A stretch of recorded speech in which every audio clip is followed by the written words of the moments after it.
तीन दरवाजे। बहुत समय पहले की बात है। ईरान देश के राजा राज सिंह जय सिंह राजा की एक बेटी थी।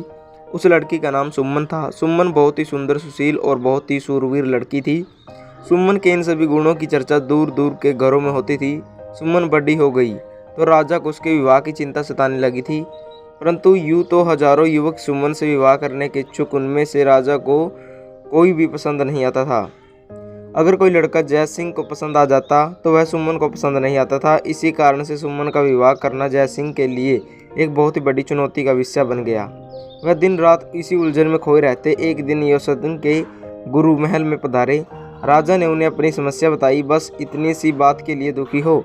जय सिंह की बात सुनकर गुरुजी हंसकर बोले, इस समस्या का समाधान बहुत ही आसान है। सुमन की शादी के लिए तुम एक स्वयंवर रचो। जो कोई भी सुमन को स्वयंवर द्वारा मिलेगा वह सुमन के लिए बिल्कुल सही होगा। स्वयंवर के लिए क्या शर्त रखूं गुरुदेव? राजा ने पूछा।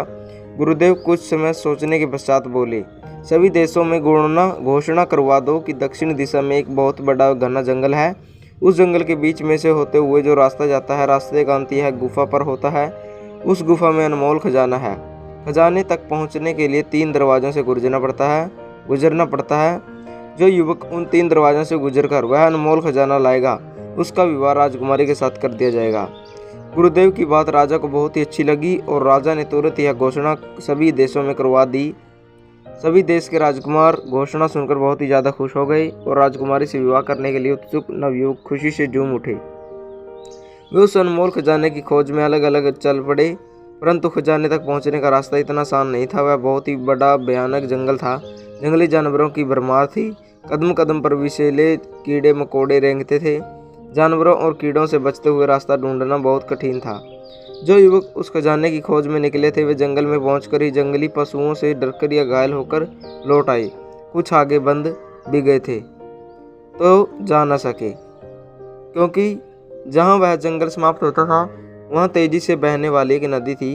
उसमें बड़े बड़े घड़ियाल थे। उस नदी के पानी का बहाव बहुत तेज था, इसलिए वहां नाव नहीं चल सकती थी। उस नदी को तैरकर पार करने के सिवा कोई चारा नहीं था। परंतु नदी में उतरना अपनी मौत को निमंत्रण देने का समान था। घड़ियाल नदी में उतरने वाले पर टूट पड़ते थे और उसे चाट कर जाते थे। यह देख सभी हिम्मत हार गए। कलिंग में ही स्मीर नाम का एक बहादुर नवयुवक भी रहता था। उसने घोषणा सुनी तो उसके मन में भी राजकुमारी को पाने की इच्छा जागी। वह उस अनमोल खजाने को लाने के लिए निकल पड़ा। जंगल से गुजरते समय उसे भी उन्हीं मुसीबतों का सामना करना पड़ा। रास्ते में उसे एक जगह एक सांप ने डस लिया। बड़ी मुश्किल से उसने विष उतारा।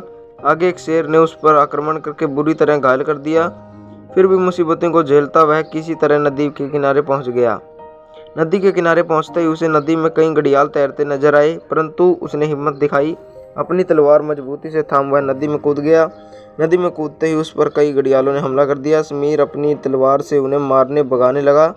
वह तैरता हुआ आगे बढ़ता गया। उसे बहुत सारे घाव भी मिले। आखिर वह नदी के दूसरे किनारे पर पहुंच ही गया। नदी के दूसरे किनारे पर उसे एक बड़ा सा महल नजर आया। वह महल की ओर बढ़ा। महल के दरवाजे पर उसे एक तख्ती नजर आई। उस पर लिखा था, इस महल की हर चीज़ का मालिक मैं हूँ।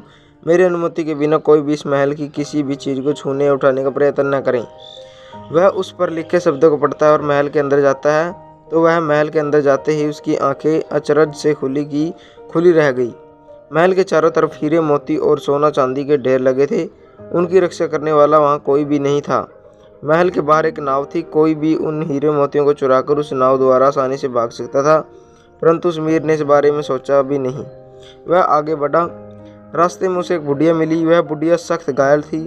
समीर से बोली, है बेटा, एक जंगली जानवर ने मुझे बुरे तरीके से यह जख्म दिया है। जख्मों में से पीड़ा हो रही है, कृपया मेरी सहायता करो। बुढ़िया की यह दशा देखकर समीर को बहुत दुख होता है। वह भूल गया कि वह वहाँ किस लिए आया है। उसने बुढ़िया को उठाकर उसकी झोपड़ी में ले गया, जो कि बहुत ही पास में थी। बुढ़िया को बिस्तर पर लेटाकर वह जंगल से जड़ी बूटियाँ जमा करने लगा, जिससे बुढ़िया का इलाज कर सके। जड़ी बूटियों से उसके मलहम बनाया और उसे बुढ़िया के घाव पर लगाया। उससे बुढ़िया को आराम मिला। वह बुढ़िया की सेवा में लगा रहा। जब बुढ़िया अच्छी हो गई तो उसे विदा कर लेकर आगे चल दिया। रास्ता समाप्त होने पर सामने ही गुफा थी। उसी गुफा में वह अनमोल खजाना था। वहाँ समीर को वह 3 दरवाजे कहीं नजर नहीं आए जिनसे गुजरकर खजाने तक पहुँचना था। वह गुफा में पहुंचा तो उसे गुफा में कोई खजाना तो नहीं मिला, केवल एक पुस्तक मिली जिस पर लिखा था, मैं ही अनमोल खजाना हूँ। समीर उस पुस्तक को लेकर लौट चला। महल तक पहले ही खबर पहुंच चुकी थी कि एक नवयुवक राजा का इच्छित बहुमूल्य खजाना लेकर आने में पास हो गया है। महल में उसके स्वागत की तैयारियां होने लगी। समीर महल में पहुंचा तो राजा यशोधन और राजकुमारी सुमन ने उसका स्वागत किया। वहां गुरुदेव भी उपस्थित थे। समीर ने उस किताब को राजा के हाथों में सौंप दिया और उस पर बीती सारी बातों को राजा को बता दी। यही बहुमूल्य खजाना है। जय सिंह समीर की बातों को सुनकर गुरुजी बड़े ही प्रसन्न मन से बोले, यह युवक ही सुमन से शादी करने के लिए सही है।